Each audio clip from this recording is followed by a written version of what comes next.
remember once being called on to be humorous under circumstances which made me feel that fun was as difficult to catch as a bat with a fishing rod. With the cultivated instinct of listeners, which all actors must be able to pretend to be, the company gave simultaneously that movement of eagerness which implies a strained attention. The perfection and simultaneity of the movement was art, but the spirit of truth lay behind it, for all felt whatever was coming was real.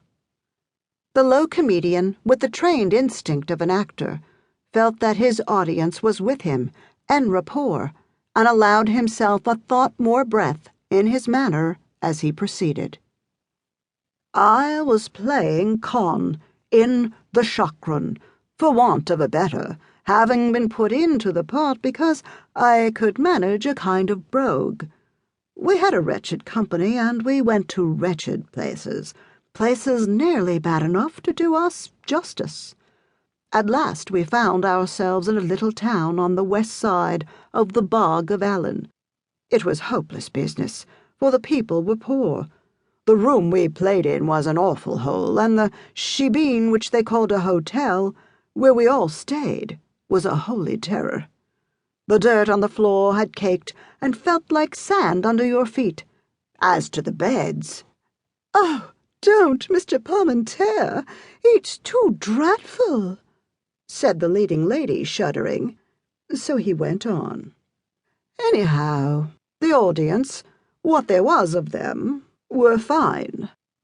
They weren't used to play acting, and I think most of them took what they saw as reality. Certainly, while the curtain was up. We played 3 nights. The second night, when I came out, a big-made young man came up to me and said, "Can I have a word with you, sir?" "Begob, but you may," said I, in as near a brogue as I could get to his. "20 have, if you like." "Then whisper me," said he, and taking me by the arm, he led me across the street where we were alone. "What is it?" I asked. "I seen you, sir, at the wake tonight. Begorra, but it was an elegant time. Sure, the fun o' that would have done good to a raal corpse, much less to his friends. I wonder now, would you care to do a neighbourly act?" He said this with considerable diffidence. There was something genial and winning in his way, as there is generally with Irishmen, so I said as heartily as I could that I hoped I would, and asked him how I could do it.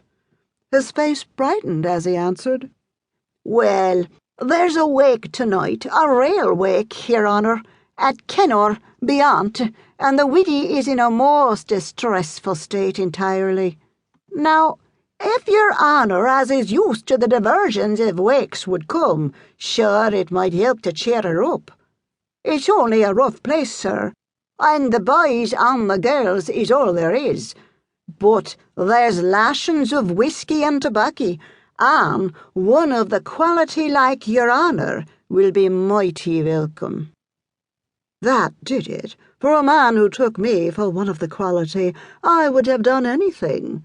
I tell you, you have to be mucking about for a spell in such places as we had been, and treated with the contempt which used to be the actor's meed in his private life, in such places in my young days, to appreciate fully the help such a thing was to one's self-esteem. I told my pals that I was going to a local party, for I didn't want to disturb my new dignity all at once, and went off with my friend. We went on a donkey cart without springs.